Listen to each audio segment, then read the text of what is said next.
Oi crianças, tudo bem com vocês? Estamos aqui mais uma vez para compartilhar a palavra de Deus. E hoje nós vamos ouvir outra história, mas essa história ela é um pouco longa, então nós vamos fazer diferente dessa vez. Nós vamos dividi-la em duas partes. A primeira parte vai nesse vídeo agora e a gente já vai fazer algumas reflexões em cima dela e depois nós vamos mandar outro vídeo com o restante da história e mais algumas reflexões. Então vamos lá? Oi crianças, tudo bem? Hoje nós vamos ler uma história chamada O Príncipe e a Taça de Veneno. O que será que a gente vai aprender nessa história? Em uma manhã, não muito tempo atrás, em uma casa aconchegante, em uma pequena cidade, uma garotinha não estava se sentindo bem. Seu nome era Bela, mas todos em sua família a chamavam de Belinha. Belinha sentia dores na barriga, então o médico lhe deu um remédio. O pai de Belinha colocou um pouco do remédio em uma colher, mas assim que viu o remédio, ela fez cara feia e disse: "Ah, papai, esse remédio parece nojento. Eu tenho mesmo que tomá-lo?" Seu pai sorriu e lhe disse: "Sim, querida, você tem que tomar se você quiser melhorar." Então Belinha criou coragem e tomou o remédio, conforme seu pai a havia orientado. Mas depois ela perguntou: "Papai, por que o remédio tem gosto tão ruim se é para nos fazer bem?" "Bem", disse seu pai, "essa é uma pergunta que você deveria fazer ao vovô. Ele sempre consegue responder às suas perguntas difíceis. Ele vem nos visitar hoje à tarde. Agora descanse um pouco para que você esteja melhor quando ele chegar." Belinha tirou uma soneca e acordou na hora que o vovô chegou. Ele a abraçou e perguntou como ela estava se sentindo. Belinha respondeu que estava melhor. Olhando para ele, Belinha disse: "Vovô, posso lhe fazer uma pergunta?" Vovô fez que sim com a cabeça e respondeu: "Mas é claro, minha querida." "Vovô, por que o remédio é tão ruim se ele é para nos fazer sentir melhor?" O vovô parecia pensativo. "Essa é uma ótima pergunta, Belinha", disse ele. "Algumas coisas que parecem ser maravilhosas ou têm um gosto bom são tão ruins. Mas às vezes coisas que parecem terríveis são na verdade muito boas. Eu, inclusive, me lembro de uma história em que essas duas coisas estranhas eram verdade. Você gostaria de ouvi-la?" "Ah, sim", disse Belinha. Ela adorava as histórias que o vovô contava para explicar as coisas. Então o vovô sentou, Belinha se aconchegou ao seu lado e o vovô começou dizendo: "Era uma vez um grande rei. Ele era o rei da vida, porque tinha o poder de criar qualquer coisa, até mesmo seres viventes como plantas, animais e pessoas.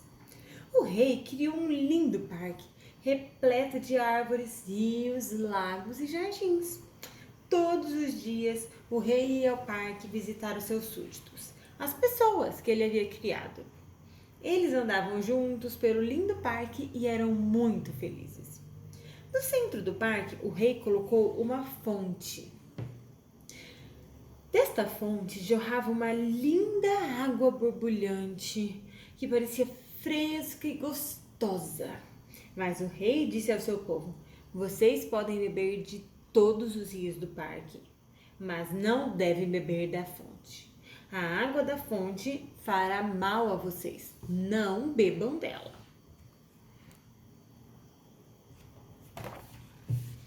No começo, os súditos do rei gostavam tanto de passar tempo com ele que nem se aproximavam da fonte. Eles amavam o rei e queriam agradá-lo, mas então começaram a ficar curiosos.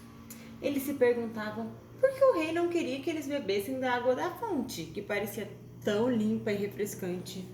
Um dia, um estranho que vestia uma longa capa escura apareceu no parque. As pessoas não sabiam, mas o estranho era o arqui-inimigo do rei. Ele disse ao povo que não havia nada de errado com a água da fonte. Ele falou que se a experimentassem, a água faria maravilhas por elas. Ela as faria tão importantes quanto o próprio rei. Àquela altura, as pessoas já estavam muito curiosas sobre a água. Não parecia justo que o rei não as deixasse beber da água da fonte. Então, elas decidiram experimentá-la. O estranho encheu uma taça com a água da fonte e deu às pessoas, e elas beberam. Mas algo terrível aconteceu quando elas beberam a água. Seus corações viraram pedras. Depois disso, elas deixaram de sentir amor pelo rei. Elas não queriam mais estar com ele. Elas deixaram de ir ao parque para encontrá-lo e, ao invés disso, mudaram-se para um deserto bem distante e construíram uma cidade onde pudessem morar. Deram-lhe o nome de Cidade do Homem.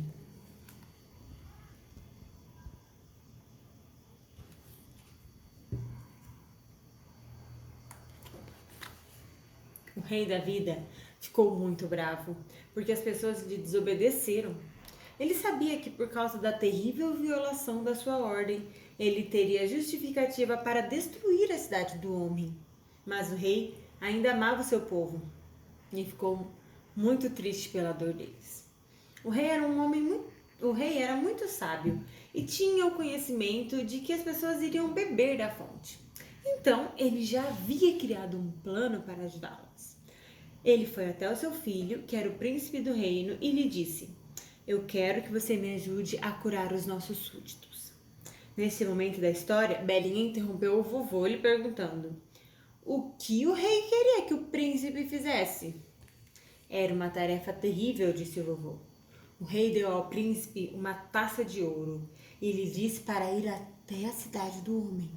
Lá, na praça central da cidade, o príncipe encontraria outra fonte. Mas essa fonte não tinha uma água que parecia doce. Ela estava cheia de um veneno terrível. O veneno era composto pela ira do rei, por causa da desobediência das pessoas. Uma gota do veneno era suficiente para matar um homem forte. Mas o rei disse ao príncipe que bebesse uma taça de ouro cheia do veneno da fonte. Ele disse que se o príncipe fizesse isso, os seus súditos seriam curados e poderiam voltar para o parque. O príncipe amava o pai e o seu povo. E mesmo que a missão parecesse muito difícil, ele estava decidido a cumprir. Então, ele iniciou uma viagem rumo à cidade do homem. Muitos de seus amigos o acompanharam. O que será que vai acontecer nessa história? Vocês vão ter que assistir o próximo vídeo para saber. Legal essa história, né, crianças? E é só o começo dela. Depois vai terminar de ouvir. Mas o que a gente já ouviu já nos ensina algumas coisas. Porque nessa história é a história que é igual à nossa. Nós éramos pessoas que deveriam viver para sempre com o Rei da Vida. Mas nós pecamos e nos afastamos dele. E não tinha solução para nós a não ser que Deus viesse até nós. E isso me lembra um texto que é o texto de Efésios 2, versos 1 a 5. Eu vou ler primeiro, que já nos mostra um pouco dessa realidade daquilo que nós vivemos.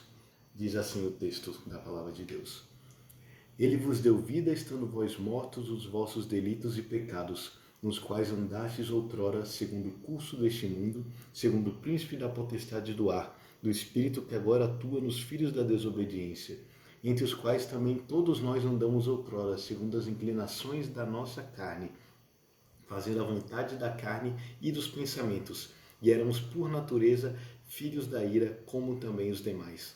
Mas Deus, sendo rico em misericórdia, por causa do grande amor com que nos amou, estando nós mortos em nossos delitos, nos deu vida juntamente com Cristo, pela graça sois salvos.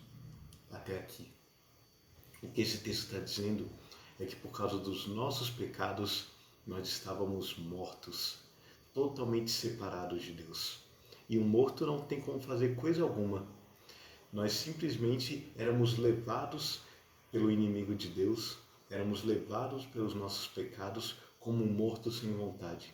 Mas diz que Deus, apesar disso, por causa do grande amor com que Ele nos amou, Ele nos enviou Jesus. E isso é o que é igual nessa história. O rei, apesar das pessoas terem desobedecido a ele, enviou o filho dele para salvar aquele povo. E o que a gente pode aprender dessa primeira parte Como é sério o nosso pecado, crianças. O nosso pecado, tudo aquilo que a gente fala, faz ou pensa que desagrada a Deus, tudo aquilo que vai contra a palavra dele, nos afasta dele. E isso é muito sério. Isso é muito triste. Mas Deus ainda assim nos deu um plano, uma solução para que nós pudéssemos nos aproximar dele de novo. E essa solução é Jesus. E a gente vai ouvir mais sobre isso no próximo vídeo. Nesse momento eu quero mais que vocês pensem naquilo que vocês têm feito que desagrada a Deus. Pensem nos seus pecados e conversem com seus pais sobre isso. Conversem com adultos sobre isso. E orem com eles, pedindo perdão por esses pecados que afastam vocês de Deus. Lembrando que em Jesus vocês encontram novamente o caminho para Deus. E mais sobre isso a gente vai ver no próximo vídeo, tá bom? Deus abençoe, crianças.